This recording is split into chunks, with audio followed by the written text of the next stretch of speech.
เบิ่งเขาใช้ดีเสียงกบเสียงเขียดเขาดำน้ำ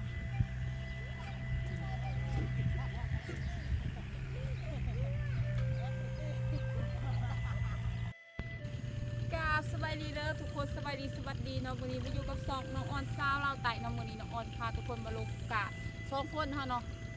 วันนี้มาลงกะใครใจดีก็คือไอศครีมขี้มุกเขากินเนี่ยวาสันไอศครีมขี้ซื้อของมาผักเลยลำให้ลำหน้าเลยเด้อวันนี้เด้อฝนตกขึ้นนี่บ่คือสดแจงวันนี้เฮาก็เลยมาดำหน้าเนาะดำหน้าพอดีงานดำเรา2 คนเนาะ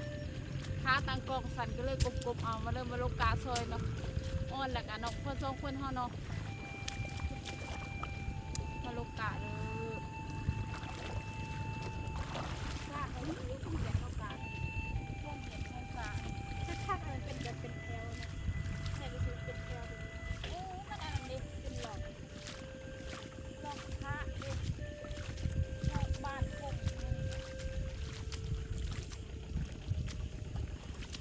จะเบิ่งคือสิบ่ได้นะมาลงเท่าไหร่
ปิ้งบ่ย่านอยู่บ่ปิ้งที่เป็นก่อเทศจะได้สิหายวะฮะ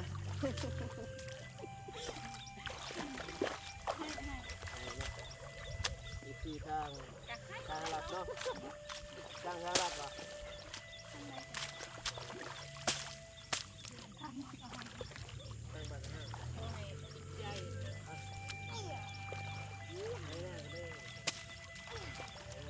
เริ่มโลกาเด้อกำลังมีน้ำเนาะ ที่เขาจะเก็บกล่องนาที่จะ มัน ได้เลย ลกม่วนได้ป่ะเนาะ เล่นไหวจะเป็นยังค่ะจะว่าเลยแล้วสิเป็นยังเป็นว่ามันจะสิเคยโดนทิกซอกเล่นพวกเล่นมือยาวง่ามมันคือนี่นี่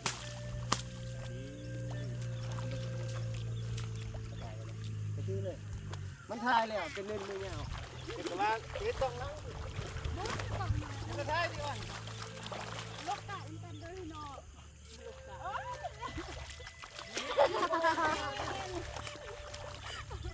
ทางนี้ก็ได้ทางนี้เลย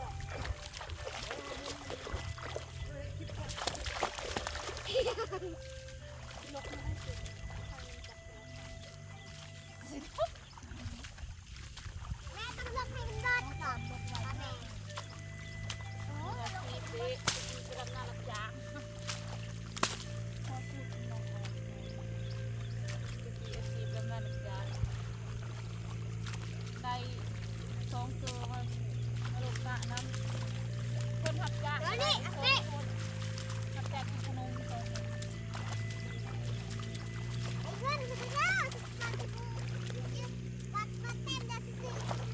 ก่งเนาะเจ้าเก่งเนาะเจ้าเก่ง